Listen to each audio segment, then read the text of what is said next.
I'll be ranking all the Total War Rome 2 elite infantry units on a tier list. Elite tier units are, as you know, very strong but also really expensive. So knowing which elite tier units to bring in your army is crucial to save you some money. I'll be judging the units by how safe they are to bring against Pila and missile fire, how cost effective they are, and how strong they are in combat. So the Oathsworn, the Glacial Guard and the Noble Fighters are pretty close to each other. I know a lot of people disagree with me, but I'll have to rank the Oathsworn at God tier, the Glacial Guard at strong, and the Noble Fighters after them. That's because of the Oathsworn got a little bit more armor and it costs a little bit less. That does really matter, because if you get shot or pillared frontally, you will lose really fast a lot of value. That's why the Oathsworn is at God tier and the other two not. Next up we got the Nabatean and the Subabian elite spears. What the difference is between these units is that the Nabateans got more armor, like 10 more armor, and the Subabians got 10 more melee defense. Both already got so much armor that 10 more armor wouldn't be really necessary in this case, so that's why I would go with the 10 more melee defense. But they're both still at lacking, they're not worth it. Especially if you see what other units you can bring as Saba and Nabatean. Next up we got the Silver Shields of Seleucid and the Royal 4X Swordsmen of Egypt. They're both really stable units, pretty nice elites to have, so they have to be as strong. But the Royal 4X Swordsmen of Egypt beats the Silver Shield, so that's why it's ranked higher. But the Royal Peltas beat both of them. Next up we got the Royal Spartans, which is my favorite hoplite unit in the game. And it's also the best hoplite unit in the game. It can beat most of these units, especially in hoplite wall. But the only thing is they don't have Pila, which makes them less versatile. And they only really shine in hoplite wall. But they're still a really strong unit. And that's why I said God tier, but still behind the Oathsworn. The Illyrian Noble hoplite is a really cost effective unit. It's not as strong as the Royal Spartans, but it also costs like 200 less. And it's still a very strong unit. But hoplite wall is a must. They got 150 armor, which is 10 more armor than the Royal Spartans.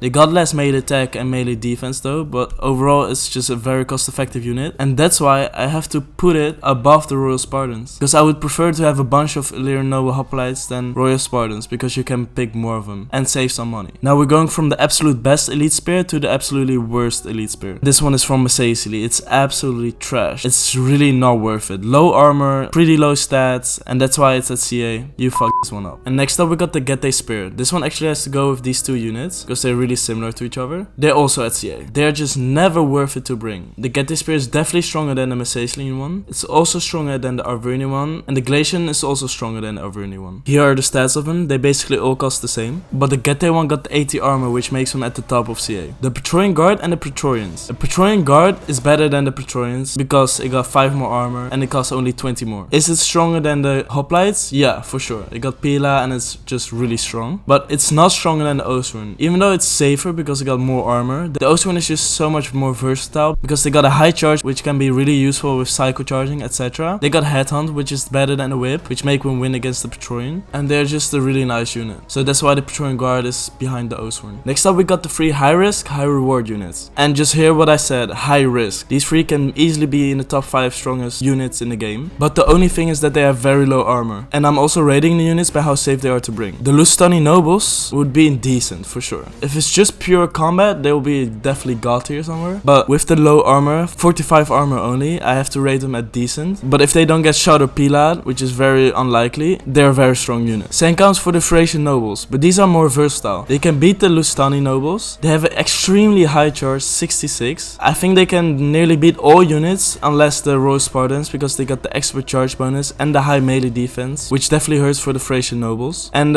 these are also really strong against large, because they got the bonus versus large with their weapon. So if you're fighting elephants, cavalry, chariots, they'll be really great. And they got decent amount of armor. I think it's around 55. For a unit which has no shield is decent. And another downside is they have low melee defense, but it's still a very strong, versatile unit, because you can just charge in there, just like a bounce ball, hit every unit and get a ton of kills. If you do that, they will probably get enough kills to be worth it before they get shot, but it's still very risky, and that's why I have to put it above the Lusitani Nobles. And the other one is the Disciples of Epidemic. This is a very strong unit. High charge for just a sword infantry unit. 15 bonus versus infantry, which is a lot. It got Scare. It's a really useful unit, very strong. It has a little shield, which has decent missile block chance, but it's still a very low armored unit, and that's why I have to put it under the Fracian Nobles, but like a crazy strong unit in combat, but less versatile compared to the Fracian Nobles. I do believe the armored Chotas are a fan favorite. I also really like them because of the looks and how they perform. They have no abilities, that's the only downside, like the Oathsworn etc. Low melee defense, but a ton of armor, which is really nice. And don't forget the highest melee damage with the highest armor piercing. And because of that, it's a very unique unit and a very strong. And that's why I have to definitely put it in God tier, but still under the Praetorian Guard. The Heroes of Sparta is a strong unit, but it only has 120 men instead of 160, which definitely hurts them a lot, especially in Rome 2, where there's a lot of missiles, a lot of pila. It's just hard to keep them safe, but it's overall a very strong unit. That's why it has to be a decent. For 950 cost unit, it's not that expensive, but it got low man count, so it's definitely decent high tier, but I would still rank it under these high risk, high reward units. Now we got the Nabatean Nobles and the Swordmaster. They cost almost the same. I think for a lot of people a very similar unit. The Swordmaster beat the Nabatean Nobles, but the Nabatean Nobles got a higher damage output, but the Swordmasters are tankier with 70 health, which makes them a great unit and one of my favorite units, and that's why it has to be above the Armored Chotas, because they still got the ability, and the Nabatean one too, but still under the Praetorian Guard and the Oathsworn. But both very nice units to bring. Now we got the 3 high tier Pikes. These are all not that bad. I would normally not suggest bringing Pikes. I would still suggest not bringing these Pikes, but these Pikes got a lot of armor, and especially the Silver Shield Pikeman. It got 100 armor, which makes them a lot more safe to bring, a lot more tankier, so if you want to shoot them head on, you can still do that, but it will take you more ammo, and that's why it's safer, and that's why I have to put it above the high risk, high reward units, because it's a less riskier unit to bring, and it has a lot of potential if they don't get shot, just like the other 3 risky units. But these two got a little bit less armor. That's the only big difference between these 3 Pikes. They got a little bit more melee attack than the Silver Shield Pikes, but armor is definitely a more important factor, especially with Pikemen. This one still has 90 armor, and that's why I have to put it under the Silver Shield Pikeman, but this one has like 70 or 80 armor, which is just not enough, and that's why I have to put it at lacking, under the Rakim Palace Guard. I would still say these are not worth to bring, especially if you got those other Hellenic high tiers in your army. Just don't bring them, it's not worth it. Especially in Rome 2 nowadays, everyone got ammo left to shoot them head on. But yeah, you can still definitely try them out if you want to. Now we got the 3 shittier hoplites compared to the RDI one and the Spartan one. These are just not worth to bring. They cost too much, they just don't have the same potential as these 2 hoplites, and that's why they have to be at lacking, but still above the pikeman. The Silver Shield one is the best, afterwards the Fracian Noble, and finally we got the Sacred Band of Carthage, unfortunately. They look pretty cool, even though the texture is not that high quality, because they were one of the first units that they made in this game. But yeah, these 3 hoplites are just not the strongest. And next up, I would say we got the 2 decent hoplites. The Samari Novo costs basically 1,000, and they're decent. They got expert charge defense, they got all that stuff. They're just not that special. It's still a stable unit to bring. It's not too overpriced like these units, but it can do its job, especially with that armor. And that's where the Samari Novo is lacking. It got good stats, but the armor is just on the very low side of things. It got 60 health, which is also not the highest, and 80 armor, so a very vulnerable unit to missiles. But if you can protect them from missiles, they are a decent unit, but that's why it's still under the Samari Noble, which costs basically 100 less. Next up we got the Heroic Nobles of Iceni. This one is a 300 cost unit. This one got also 75 armor, and that's why I have to put it in the strong category, around these 3. I would prefer have a lot of these Iceni units above these Glacial Royals and the Noble Fighters, but I would still have to rank it under them, because it's just the worst unit, and these 2 just deserve to be higher than the Iceni one. The last hoplite is the picked hoplite of Athens. They're definitely not bad. They're close to the Royal Spartans. They lack definitely some stats, but they're definitely worse though, but they also cost 80 less. It's definitely a valuable unit if you want to bring them. It's not bad, even though for those factions like Syracuse or Athens, there are better units to bring, like 4x hoplites or 4x, but they are not a bad unit. Definitely a unit you can play around with, and that's why I have to put them at the bottom of strong. And that makes this high tier tier list complete. I definitely know that some of the choices that I made will be disagreed by a lot of people, but I hope I gave a decent explanation why they're at the place they're at. I hope this will help you to bring some good high tiers in your battles for campaign or multiplayer. And if you haven't watched the mid tier units ranking yet, go definitely watch that. It's right now on your screen. And I will see you guys there.